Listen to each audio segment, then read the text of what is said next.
मध्य प्रदेश में विधानसभा चुनाव को लेकर उल्टी गिनती शुरू हो चुकी है।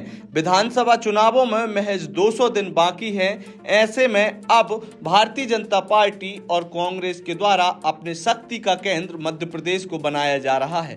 प्रदेश में इन दिनों जैसे जैसे बसंत का रंग ढल रहा है, वैसे वैसे राजनीतिक रंग चढ़ता जा रहा है। इसी क्रम में एक के बाद एक नेताओं का एक पार्टी से दूसरी पार्टी में जाने का सिलसिला भी शुरू हो चुका है। राजनीतिक पार्टियों के द्वारा मध्य प्रदेश के कद्दावर नेताओं के गढ़ में सेंध लगाने की बात कही जा रही है। बीते दिनों जब मुगावली विधानसभा क्षेत्र के यादवेंद्र सिंह यादव ने कांग्रेस का दामन थामा था, तब कांग्रेस के नेताओं ने कहा कि हमने सिंधिया के गढ़ में सेंध लगा दी। कुछ इसी तरीके से कल भारतीय जनता पार्टी के द्वारा कुछ नेताओं को कांग्रेस से भाजपा में लाने का काम किया और अब भारतीय जनता पार्टी के नेता कह रहे हैं कि हमने कांग्रेस के पूर्व मुख्यमंत्री दिग्विजय सिंह के गढ़ में सेंध लगाने का काम किया है। क्या है पूरा मामला, आज की रिपोर्ट में हम आपको विस्तार से बताते हैं। भारतीय जनता पार्टी के राष्ट्रीय अध्यक्ष जेपी नड्डा मध्य प्रदेश में लगभग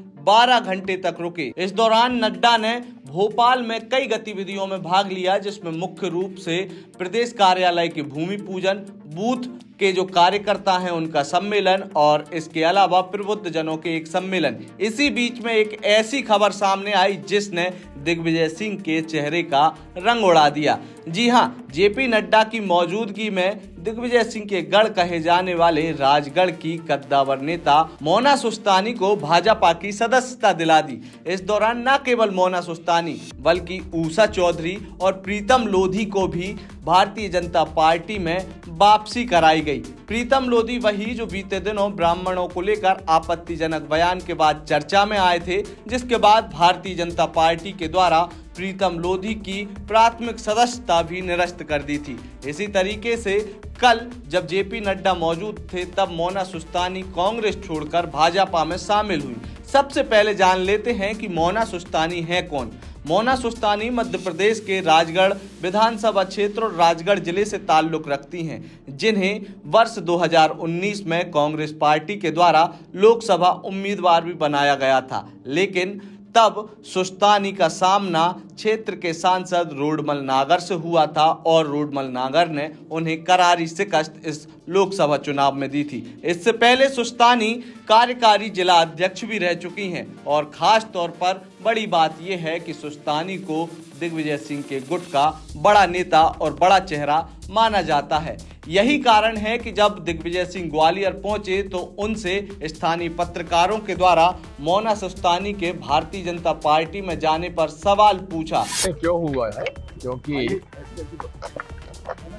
गुलाब सिंह जी हमारे सबसे पुराने वरिष्ठ कांग्रेस नेता रहे हैं, राजगढ़ विधायक रहे हैं और मुझे बिल्कुल उम्मीद नहीं थी कि मोना सुस्तानी जो कि हमारे महिला कांग्रेस में भी काम करती रही है, हमारी उम्मीदवार थी राजगढ़ से, तो बात तक नहीं करी। उसने ऑस्ट्रेलिया गई हुई थी, वहां से लौट के और भाजपा में चली गई। उससे बड़ी 10 गुनी सेंध मैं लगाने आया हूँ ग्वालियर। फिर भी दिग्विजय सिंह अपने अंदाज में कह गए कि जिस तरीके से भाजपा ने उनके गढ़ में सेंध लगाई है, उससे 10 गुनी बड़ी सेंध मैं लगाने ग्वालियर आया हूँ। अब देखना ये होगा कि पूर्व मुख्यमंत्री दिग्विजय सिंह के इस बयान के क्या मायने हैं। लेकिन जिस तरीके से भारतीय जनता पार्टी ने कांग्रेस की नेत्री को अपने खेमे में शामिल किया है, कुछ इसी तरीके से बीते दिनों कांग्रेस के द्वारा भी भाजपा के गढ़ कहे जाने वाले मुगावली क्षेत्र में एक कद्दावर नेता हैं यादवेंद्र सिंह, उनको कांग्रेस की सदस्यता दिलाई। यहाँ जब यादवेंद्र सिंह कांग्रेस की सदस्यता ग्रहण करने के लिए पहुंचे थे, उस वक्त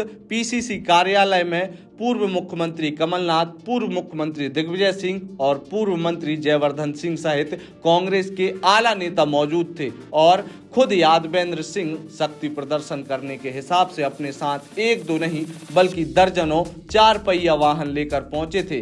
बता दें कि यादवेंद्र सिंह का पूरा परिवार जो है वो भारतीय जनता पार्टी से जुड़ा रहा है और क्षेत्र की राजनीति में पूरे तरीके से सक्रिय रहता है। अब ये जान लेते हैं कि यादवेंद्र सिंह हैं कौन। यादवेंद्र सिंह मुगावली क्षेत्र के कद्दावर नेता स्वर्गीय देशराज यादव के बेटे हैं। स्वर्गीय देशराज यादव बीजेपी से क्षेत्र में 3 बार विधायक रह चुके हैं।